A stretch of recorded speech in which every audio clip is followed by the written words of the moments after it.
राम हमारे कुलगुरु हैं, कुल पुरुष है, युग पुरुष है, आदर्श है, हमारी संस्कृति है, हमारे धरोहर है। लोग यहाँ के भूखे रह सकते हैं लेकिन उनके दिल से राम आप निकाल नहीं सकते। मशहूर शायर इकबाल साहब को, जिन्होंने राम पर नज्म लिखी, आपको उसका पंक्ति आप सब जानते होंगे कि है राम के वजूद पे हिंदुस्तान को नाज, अहले नजर समझते हैं उनको इमाम हिंद। रामलला की प्राण प्रतिष्ठा होगी, किसी ने सोचा नहीं था और आज वो हम लोग अपने आंखों के सामने देख रहे हैं। इससे बड़ी खुशी की बात कुछ नहीं हो सकती है। और भारत ही नहीं, पूरा विश्व राममय हो रखा है। आप लोग 22 तारीख को रॉयल गार्डनिया में आए और इस भजन कीर्तन का आनंद लें।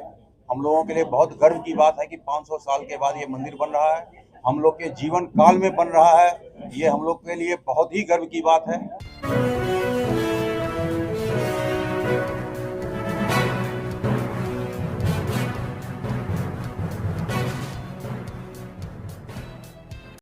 नमस्कार, आप देख रहे हैं नेशनल न्यूज टुडे, खबरें वही जो हो सही। मैं विजय कुमार सिंह। अब देखें ये खबर। 22 जनवरी को अयोध्या में रामलला की प्रतिमा के प्राण प्रतिष्ठा को लेकर लाखों स्थित रॉयल गार्डनिया रिसोर्ट में 22 तारीख को भजन कार्यक्रम का आयोजन किया गया है, जिसमें न सिर्फ अयोध्या में होने वाले प्राण प्रतिष्ठा कार्यक्रम का लाइव प्रसारण किया जाएगा, बल्कि उपस्थित लोग भजन गाकर इस दिन का उत्सव भी मनाएंगे, साथ ही प्रसाद का लाभ भी उठाएंगे। ये बातें शुक्रवार को मोहम्मदपुर NH-31 स्थित चिकित्सक डॉक्टर रंजन कुमार चौधरी ने प्रेस वार्ता में कही। प्रेस वार्ता में डॉक्टर निशांत रंजन, डॉक्टर राहुल कुमार, दिनेश टिबरीवाल व अन्य उपस्थित थे। प्रेस वार्ता में रंजन कुमार चौधरी ने कहा कि रामलला की प्राण प्रतिष्ठा एक अभूतपूर्व कार्यक्रम है। इस कार्यक्रम को हम लोग मिलकर इकट्ठे मनाएंगे। डॉक्टर निशांत रंजन ने कहा कि राम हमारे कुलगुरु हैं, कुलपुरुष हैं, आदर्श हैं, हमारी संस्कृति और हमारा धरोहर है। यहाँ के लोग भूखे रह सकते हैं लेकिन उनके दिल में राम नहीं निकाला जा सकता है। इस कार्यक्रम को हम सभी मिलकर एक उत्सव के रूप में मनाएंगे।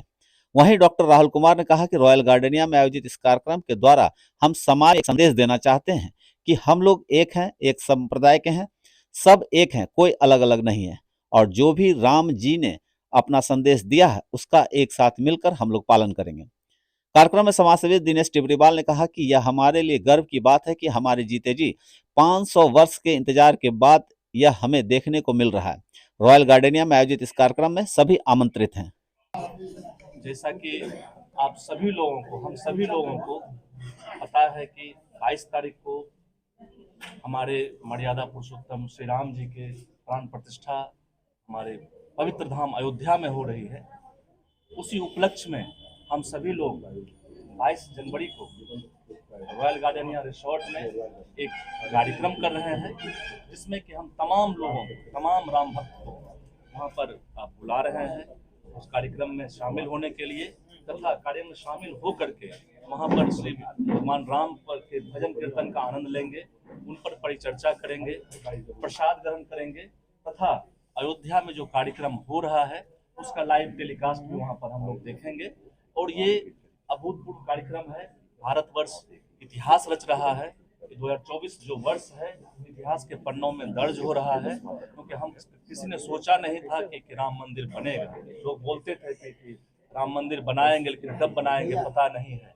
रामलला की प्राण प्रतिष्ठा होगी, किसी ने सोचा नहीं था और आज वो हम लोग अपने आंखों के सामने देख रहे हैं। इससे बड़ी खुशी की बात कुछ नहीं हो सकती है। और भारत ही नहीं, पूरा विश्व राममय हो रखा है, हर जगह चर्चा हो रखी है। और आपको बता दें कि हर विश्व के हर देशों के लोग इस कार्यक्रम को देखेंगे, जहाँ जहाँ है वहाँ पर आकर के देखेंगे। तो हम लोगों का भी सौभाग्य है कि हम लोग देखें, और तमाम लोग हम लोग इकट्ठा होकर के, सभी भाई बंधु, हर जाति हर धर्म के लोग इकट्ठा होकर के देखते हैं, तो एक समाज को नया संदेश जाएगा। और हम लोग राम राज्य का जो परिकल्पना थी उस पर चलने का प्रयास करेंगे। उन्होंने जो हमें संदेश दिया था, राम ने उस समय किसी धर्म की बात नहीं की थी, राम ने मर्यादा की बात की थी। वो कैसा एक पुत्र होना चाहिए था, कैसा एक पति होना चाहिए था, कैसा एक भाई होना चाहिए था, कैसा एक क्षत्रिय धर्म का पालन करना था, हाँ होना चाहिए था। सब चीज राम में है। राम खुद धर्म है और उन पर अनुपालन करना ही हम लोगों का कर्तव्य है, बनता है। और उनके 1% पर भी सोच भी पाए हम लोग तो बहुत बड़ी बात हो जाएगी। सच में हमारा भारत विश्व गुरु बन जाएगा। और हम सब लोग अब भारत को विश्व गुरु बनाने के लिए जो कार्यक्रम हो रहा है, इसका अगर हम लोग आनंद उठाएं, लाभ उठाएं, तो एक नई ऊर्जा मिलेगी हमें इस ऊर्जा के लिए आप तमाम लोगों को हम लोग वहाँ पर बुलाना चाहते हैं। आप सब लोग आएँ और इकट्ठे रहें, उसको मनाएं हम लोग। और आप सब लोग जान रहे हैं, आप सभी लोगों से निवेदन है कि 22 तारीख को और 21 तारीख को दिवाली मनाएं। 21 की शाम में भी दिवाली मनाएं। और ये जो धरा है सब राम की धरा है, सब उन्हीं की कृपा से हम सब लोग यहाँ पर हैं और बने रहेंगे। और तमाम लोगों को स्वागत है। संदेश यह है कि यह भारत है, राम हमारे कुलगुरु हैं, कुल पुरुष है, युग पुरुष है, आदर्श है, हमारी संस्कृति है, हमारे धरोहर है और उनका मंदिर बन रहा है। मंदिर श्रद्धा का प्रतीक है। हमारे दिल में राम रहते हैं, उसका एक्सप्रेशन है। लोग कहते हैं हमारे दिल में राम रहते हैं, उनको घर की क्या जरूरत है। अरे ये श्रद्धा है। तो 140 करोड़ जो देश के हैं, 150 करोड़ जो इस देश की आबादी है, राम सबके हैं। राम को किसी मजहब में कैद करना, किसी एक समूह में कैद करना, ये ठीक बात है। हाँ, जो राजनीति करते हैं वो अपना करते रहेंगे, उनसे हमें क्या कर, राजनीति करने वाले करेंगे। लेकिन यहाँ राजनीति की बात नहीं है, यहाँ श्रद्धा की बात है, यहाँ भक्ति की बात है। भारत से अगर भक्ति और श्रद्धा निकाल दीजिए तो भारत में कुछ नहीं बचता। लोग यहाँ के भूखे रह सकते हैं, लेकिन उनके दिल से राम आप निकाल नहीं सकते। इसलिए बाकी लोग जो इसको हल्के फुल्के इसमें ले रहे हैं, जो इसका उपहास कर रहे हैं, बहुत सारे लोग जो तरह तरह की वैमनस्यता फैला रहे हैं समाज में, उनसे भी यही कहूंगा कि यह वक्त आपके लिए ठीक नहीं है। आप ऐसा मत कीजिए। अभी 140 करोड़ जो राम भक्ति में जो बिल्कुल मशगूल है, हर तरफ जो राम भक्ति है, हर तरफ जो लोग राम में रमे हुए हैं, आप उनका अपमान ना करें। राम जो किसी पार्टी के, किसी समूह के नहीं है, उनका प्राण प्रतिष्ठा है। और इसीलिए आप सब आमंत्रित हैं। हम लोग सब झूमें, गाएं, नाचें, गोष्ठी में शरीक हों, प्रसाद वितरण होगा, प्रसाद ले और राम में होकर यहाँ से जाए। लोग 22 तारीख को रॉयल गार्डनिया में आए और इस भजन कीर्तन का आनंद लें। हम लोगों के लिए बहुत गर्व की बात है कि 500 साल के बाद ये मंदिर बन रहा है। टेलीकास्ट अयोध्या से जो वहाँ प्रोग्राम होगा स्थापना का, प्राण प्रतिष्ठा समारोह का, उसका लाइव टेलीकास्ट यहाँ से भी किया जाएगा उसी परिसर में। साथ में भजन संध्या का भी, भजन का भी आयोजन किया गया है। इसमें आप सभी लोगों का स्वागत है और ज़्यादा से ज़्यादा लोगों को इसमें आप लोग शामिल करिए, बुलाइए, ताकि लोग इसे और ज़्यादा देखें, लाभान्वित हो सकें। देखिए, जैसा कि आपको बताया कि 22 जनवरी को हम लोग मूल रूप से जो भजन का कार्यक्रम है, साथ साथ राम ने अपने जीवन के माध्यम से जो मैसेज दिया है, जो संदेश दिया है, उसका भी अनुशीलन करेंगे ताकि हम सबों को प्रेरणा मिल सके। आप याद करिए मशहूर शायर इकबाल साहब को, जिन्होंने राम पर नज़्म लिखी।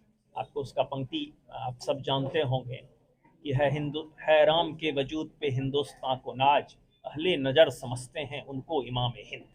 तो जब एक इकबाल जैसे शायर जो मुस्लिम मजहब को मानने वाले थे, उन्होंने राम को इस तरह से इंडोर्स किया है, तो डेफिनेटली 4,000-5,000 साल के बाद अगर कोई चरित्र, कोई कैरेक्टर इतना आम जनमानस को प्रभावित कर रहा है, तो निश्चित रूप से उनके मैसेज को, उनके द्वारा दिए गए संदेश को, और उन्होंने जैसा जीवन जिया, गांधी ने कहा था ना कि my life is my message, तो ऐसे ही राम का जीवन ही राम का संदेश, उसका हम लोग अनुशीलन करेंगे। और इस तरह से बेगूसराय में एक सभी राम भक्त जुटेंगे और हम लोग इसके माध्यम से बेगूसराय की जनता को ये संदेश देंगे कि हम लोग आपस में यूनाइटेड होकर एक हैं, यूनाइटेड हैं, कोई भी संप्रदायवाद, मजहबवाद के खिलाफ हैं और एक साथ राम के चरित्र का अनुशीलन करें।